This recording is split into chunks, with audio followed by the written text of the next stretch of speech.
Hi there, my name is Brendan Spillane. I'm giving this presentation on behalf of the four other authors of this paper. I'm a postdoctoral research fellow in the ADAPT Centre in Trinity College, Dublin. Our paper, Tabloidization versus Credibility, Short-Term Gain for Long-Term Pain, focuses on the impact of visual tabloidization of mainstream news websites on initial impressions of credibility. First, I'd like to begin by taking a moment to remember Professor Séamus Lawless. He was my PhD co-supervisor and a close personal friend. He also supervised the early stages of this research. Unfortunately, on the 16th of May 2019, he fell on his descent after summiting Mount Everest. He's greatly missed by his family and all those who knew him. Our investigation focused on a problem which has become increasingly apparent in recent years.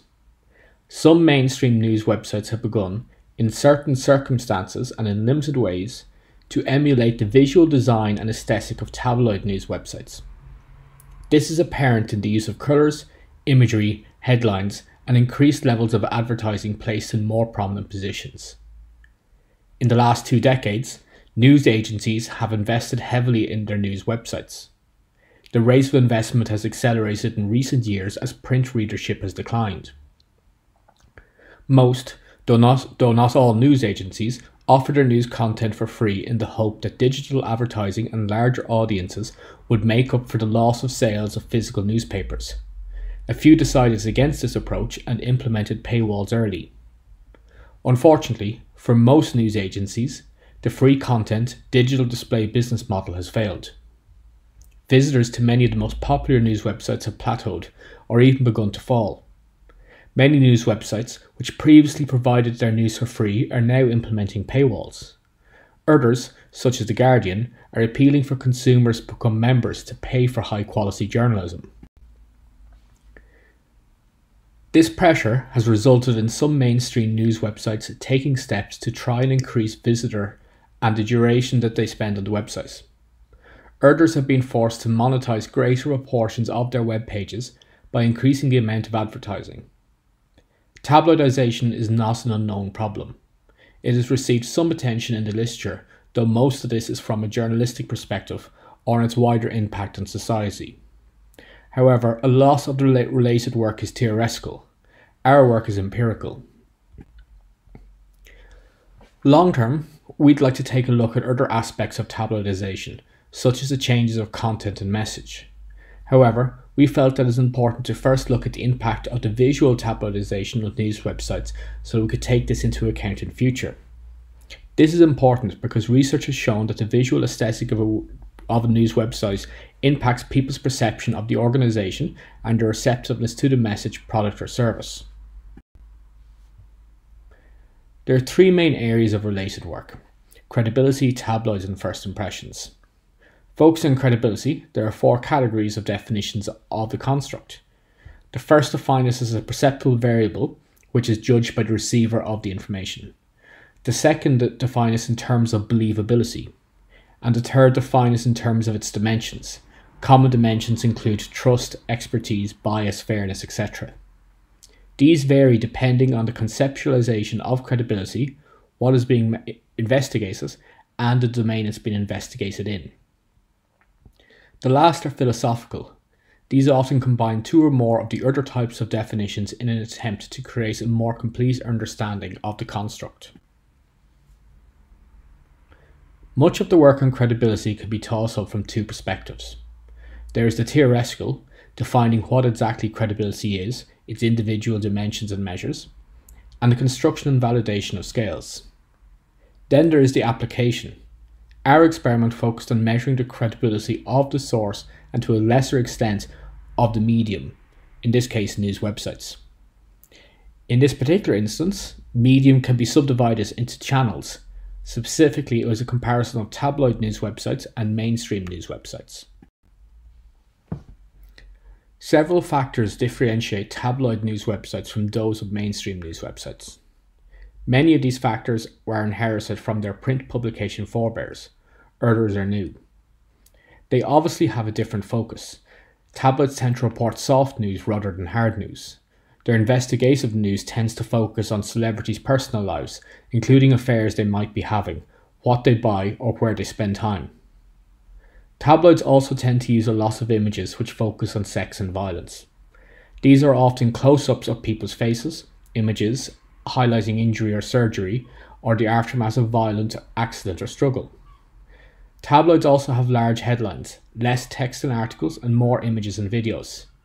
They also have increased amounts of advertising, much of which interrupts the reading process. Tabloids also have a different overall design and aesthetic. On top of all the other aspects that differentiate them from mainstream news websites, they often use loud and bright colours. They have a less structured format and are overall more attention-grabbing. It is the overall combination of these changes that creates a unique tabloid aesthetic. The homepages of tabloid and mainstream news websites are essentially a collection of advertisements for the news articles and other content contained in the websites. As I highlighted previously, tabloidization has received some attention in the literature, and a range of definitions have been put forward. The first three of these highlighted here focus on the content of or the message, while the fourth is more broad. However, essentially they all refer to the combination of a decline in quality, a shift away from hard news to soft news, and a change in format, all of which may be due to commercial requirements. It is this change in format, specifically the change in the features that contribute to the visual aesthetic, that our investigation is focused on. First impressions are very important and have been shown to have a disproportionate impact on how receptive an individual is to a message. This experiment was focused on first impressions of the visual aesthetic, as we wanted to reduce the impact of the news content or the message contained therein. First impressions can be divided into immediate first impressions and deliberate first impressions. Our focus is on immediate first impressions. Research has shown that first impressions can be formed in as little as 50 milliseconds. In fact, the study by Tuck et al. Showed that visual complexity and prototypicality could be judged within 17 milliseconds. Existing research in the domain investigating the level of aesthetic treatment on websites on judgments of credibility showed that on average, participants made judgments of credibility in 3,420 milliseconds or 3.42 milliseconds.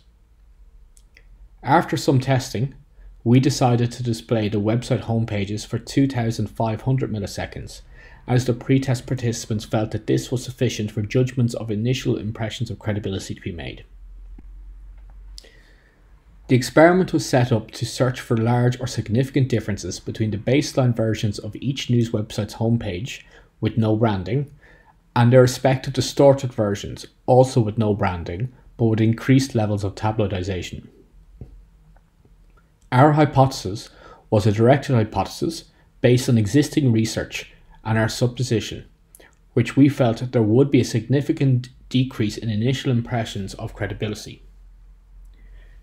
The websites were chosen because the first three were all representative of mainstream news websites, which fit Connex's description and were used in her research. The last website, Fox, was an internet native news website, but which had certain mainstream characteristics. We included this as we wanted to see if tabloidization also affected it in a similar way. Internet native news websites tend to have a slightly different, less traditional design. Many could be classified as fitting in between the traditional categories of mainstream and tabloid. We also had a process described in detail in the paper to ensure that most of the prominent news content and images in each of the 4 homepages were similar. This was to prevent the content acting as a covariance. Along with the baseline D0, which was an unbranded version of each homepage, 3 levels of distortion were applied. These cumulatively increased the level of tabloidization of each homepage. 3 levels were chosen as it provided sufficient granularity and it suited the experiment design. The distortions were cumulative so that the level of tabloidization increased each time. 2 pre-tests were undertaken to identify the individual homepage features that would be distorted. As we can see here, the distortion process was successful in making the homepages, in this case the New York Times homepage, look more like a tabloid homepage. The experiment was set up as a 4x4 within subjects incomplete counterbalance measures design using a Latin square. The independent variables were the home pages and distortions. The dependent variable was credibility. The four measures which made up credibility were trustworthiness, expertise, professional, and believable. These were measured using visual analog scales. During the experiment, participants seen each homepage for 2,500 milliseconds before they disappeared. Participants were crowdsourced using Prolific Academic, and a post hoc statistical power analysis revealed a greater than 95 actual power of detecting an effect size of 0.275 with the 256 submissions from the final dataset. The participants were also asked to rate the credibility of a real tabloid homepage from The Sun, so that the results could be benchmarked against this. The experiment was set up specifically for ANOVA analysis. We also included a re-evaluation stage to increase the validity and confirm results. After participants were finished rating the credibility of the distorted homepage in the main experiment, participants were asked to pick the most and least credible of the four distorted mainstream homepages they just rated. As could be seen here in this graph, there was a strong negative correlation between tabloidization and credibility.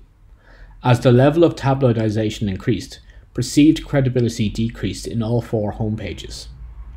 At the greatest level of tabloidization, the perception of credibility was greatly reduced, approaching that of a real tabloid homepage, which is plotted here in a dotted line. This reduction in credibility was large and common across all four websites. 3 websites showed significant differences between the D0 baseline and the D3 with the most tabloidization. 2 website homepages showed significant difference between the D1 with some tabloidization and the D3 with the most tabloidization. 1 website homepage even showed a significant difference between the D2 with a medium level of tabloidization and the D3 with the most tabloidization. Only 1 website homepage did not show any significant results, though there was a perceptible decline in its credibility as the level of tabloidization increased. The results of this experiment are in line with the underlying theory and previous work in the domain. The results were also confirmed in a re-evaluation stage. It showed that participants thought that the least distorted homepages were the most credible and the most distorted homepages were the least credible. Based on the negative correlation and the significant results and the re-evaluation, we can reject the null hypothesis and accept the alternative hypothesis. This is a potential serious issue for news agencies. If they succumb to commercial pressure to visually replicate the style of tabloids, the first impressions of their credibility will be reduced. This can negatively affect the receptiveness of their audience to content, message, argument, opinion, and persuasion. This work has raised many interesting HCI questions. One of the most important is, how can we help news agencies avoid this pitfall? Are there heuristics that people can use to make judgments by first impressions? What is the process of this judgment? How long does it last? And do other types of attention-grabbing design impact credibility? It should also be noted that the technique employed in this work is easily replicable as well. Both the experiment platform and the empirical framework used in the design of the experiment have been made available. One of the most pressing questions raised by this study is, how long does the effect last? If a mainstream news website engages in visual tabloidization in order to attract attention, will prolonged exposure to the mainstream content nullify the negative impact on credibility of the visual aesthetic? We also do not know if the reduction in perceived credibility applies to the news agency behind the websites, and if so, how long does it take to affect it? There are also a host of questions related to the impact of tabloidization on the audience, such as, will a mainstream news audience move to other sources? Does tabloidization attract new audience?